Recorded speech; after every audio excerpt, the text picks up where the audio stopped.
And welcome back to Love Your Food. This week we are doing a really hearty and delicious Tuscan white bean soup. Now before we get started, I'd like to remind everyone that we have an affiliate link with Chef's Temp. If you need a kitchen thermometer or meat probe, please check out the link in the description below and use code LOVEYOURFOOD on checkout for 15% off your order. We also have a Patreon if you'd like to support us there. I'll put a link for that in the description below as well. In the meantime, here's our ingredients. So we've got some white beans, we've got navy beans for this. Some greens, we've got tatsoi. Some celery. Some carrot. We're going to use some shallots. Some garlic. Some tomato paste. Some fresh herbs. We've got some dried chili pepper and some fresh herbs here. So we've got some oregano, some thyme, some basil, and some rosemary as well. Now the first thing we want to do is cook our beans. Now this is typically done with cannellini beans. We're using navy beans for this, but the white bean of your choice is fine. We're going to chop up the hot pepper here. This is one of our dried Thai bird's eye chilies. And then while those beans are cooking, we're just going to do a bunch of mise en place. So for the celery, we're going to cut it into ribs and then cut it from there into dice. Same with our garlic. We're just going to roughly chop this. Most of this is going to get kind of burr-mixed together into a nice, thick, creamy kind of soup. So it doesn't really matter what shape they're in. They're going to get cooked. They're going to get sort of blended together. So we just want everything roughly the same size so it cooks at about the same speed.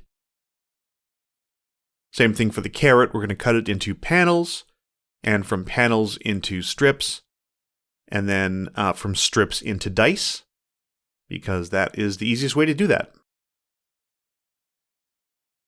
And there we go. There's our carrot, nicely chopped. So we're going to get some oil. This recipe, by the way, is completely vegan, so we're going to use a little bit of olive oil in our pot here. And in goes our beautiful aromatics. So in goes the carrots and the celery. And we just want to get everything kind of sweating to start with here. So we're going to get all of our beautiful aromatics in there. So there's the celery, the shallots, the garlic, all going in together. And we just want everything to soften up a little bit to get everything started. Now, because this is a vegan recipe, we're not going to be using any meat stock, a little bit of salt in there. We're not going to be using chicken or beef stock or anything for this. We're actually going to be using the liquid from cooking the beans, which is sometimes referred to as aquafaba. So let's get those just cooking a little bit. You can see they've started to soften up a little bit. And once they've started to soften up and you can see they're getting a little cooked around the edges, it's time to add in the beans. So these have cooked all the way through. We've taken them off the heat for a little while now. And we're just going to use a slotted spoon and sort of drain them as we go. We don't want to throw away the water because we're going to use that as the stock in our soup. So we're going to get all of our beans in there, mix them in together with the veggies, and then we're going to add in our hot pepper and let that all cook together. So it's not enough hot pepper to really make it spicy. It's just enough to add that little zing. You feel a little tiny tingle in there. It's not going to be super, super hot or anything. You can make it hotter if you want. You can add more pepper. And then we're going to just top that off with the bean boiling liquid, the aquafaba. And just sort of let that go for a little while. We're just going to let that simmer for a bit.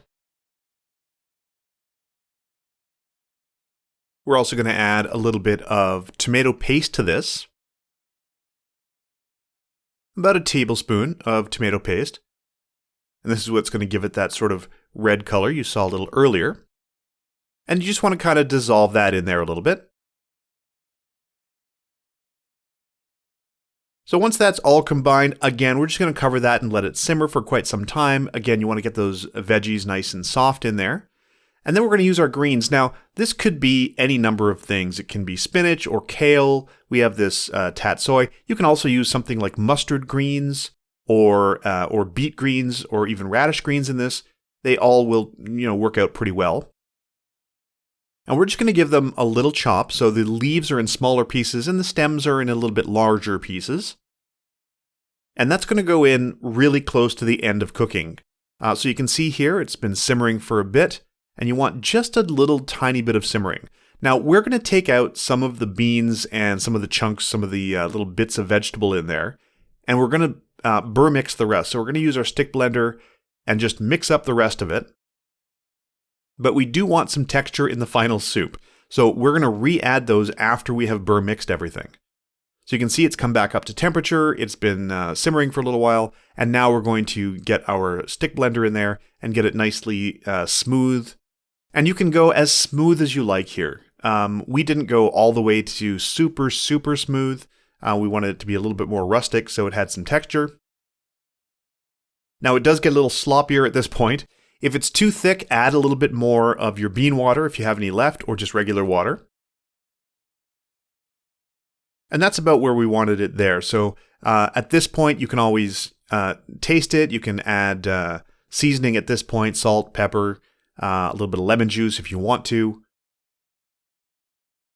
And be careful because once it's been blended, it sort of becomes a little sloppier when it boils. You get those little volcanoes that splatter everywhere. Then we're going to add in the beans and the veggies that we reserved a little earlier.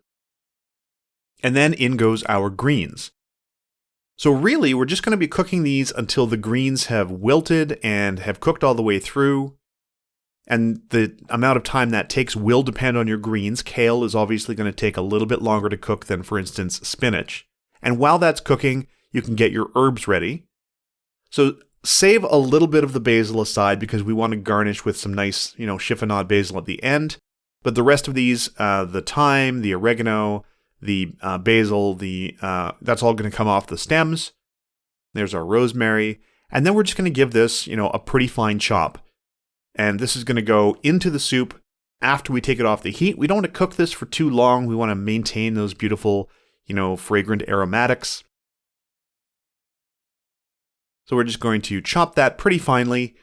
And then once that is done, it is time to get that into the soup. So we've taken this off the heat. We've turned the heat off. You can see the greens have all nicely wilted. They've incorporated into the soup. Now we're going to add in those beautiful fresh greens. You can use dried herbs for this as well. We have a lot of fresh herbs on hand. And then we're just going to stir that and make sure it's all well combined. And then at that point, it's done. We're finished. So we're just going to serve this. It's a very hearty soup. We do recommend, if you're using it as a side dish, pretty small portions because it is a lot. It's really, really quite hearty. And then just a little garnish of that fresh chiffonade basil on top. And that's ready to go. That's it. Absolutely delicious. Really quite simple. It does take some time. It takes some simmering time, but it's not a lot of work. There's some knife work involved, but really, really delicious. We hope you'll give this one a try. If you like this recipe, please do like and subscribe. And if you have any recipes you'd like to see Chef Caleb try on the channel, please let us know in the comments below. We'd like to thank our patrons over on Patreon. I'll put a link for that in the description below as well. And remember to love your food.